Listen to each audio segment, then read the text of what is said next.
Bonjour à tous, nous voici ensemble pour une vidéo de Q&A Odo Associés avec aujourd'hui la question de savoir quel est le mode de scrutin pour les moins de 1000 habitants. Comment va-t-on voter dans les communes de moins de 1000 habitants? Ce mode de scrutin globalement ne change pas, il reste au scrutin majoritaire comme aux élections précédentes avec raturage, panachage. Est-ce qu'on est obligé de respecter la parité? Non. Est-ce qu'on se présente avec une liste complète ou est-ce qu'on peut se présenter tout seul ou à juste quelques-uns? Réponse, on peut se présenter tout seul ou à quelques-uns ou avec des listes complètes. Par contre, depuis 2014, ces listes doivent toutes être déposées en préfecture ou sous-préfecture. Le citoyen, lui, va voir ses bulletins. Est-ce que le citoyen pourra ajouter des noms comme il le faisait avant 2014? Non, on ne peut plus être élu si on n'était pas candidat. Ça n'est plus possible. Est-ce que le citoyen électeur peut raturer des noms ou panacher? Réponse, oui. Et son bulletin sera valable tant que, en sus de ces raturages ou panachages, il n'ajoute pas d'autres mentions qui sinon invalideraient le bulletin, le rendrait nul. Si du coup, on se retrouve, parce qu'on a panaché, avec moins de noms que le nombre de sièges à pourvoir, pas de problème. Si on se retrouve avec plus de noms, eh ben, si c'est possible, parce qu'on a un ordre, on va prendre les premiers de la liste. Si en revanche, ce qu'a fait l'électeur rend impossible le départage entre candidats qui sont placés un peu n'importe où dans le panachage, alors le bulletin devient nul. Est-ce que l'on peut être candidat et élu au premier tour alors que d'autres sont élus au second tour? Oui, c'est même habituel. Pourquoi? Parce que y a des gens qui sont candidats.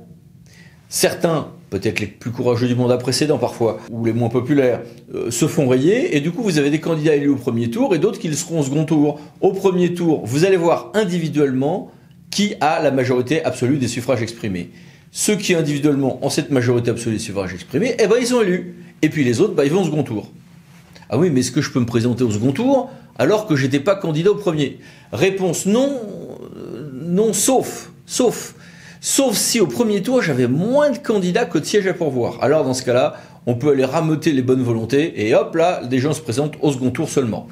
Sur ces règles de présentation, deux candidatures, premier tour et deuxième tour, voici les règles du code électoral, ici représentées. Et attention aux mentions sur les candidatures groupées, car là, ce sont des choses nouvelles par rapport à 2014. Il y a des règles particulières en cas de candidature d'un citoyen de l'Union européenne. Très bien, c'est l'article LO 255.5 que voici, avec un petit détail, c'est qu'il est prudent de ne pas faire appel à nos amis britanniques, même si le Brexit reste encore incertain au jour où nous enregistrons cette vidéo. Alors que se passe-t-il ensuite? Eh ben, on a l'élection.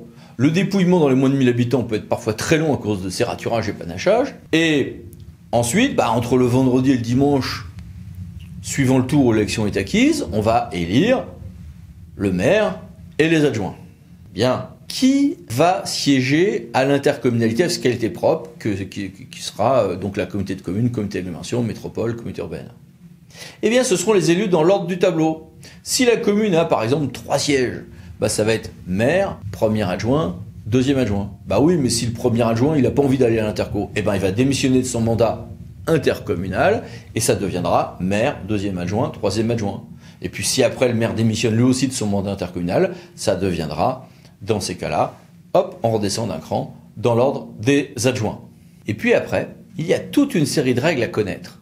Qui risque d'être inéligible, ne peut pas se présenter, ne peut pas être élu en tout cas. Qui, au lendemain d'une élection, aura peut-être, ça arrive, à choisir entre telle et telle fonction et ce nouveau mandat. Ça s'appelle des incompatibilités. Eh bien, sur tout ça, regardez les vidéos que nous avons faites à ce sujet qui est très important. Merci donc, à bientôt pour d'autres vidéos. Au revoir.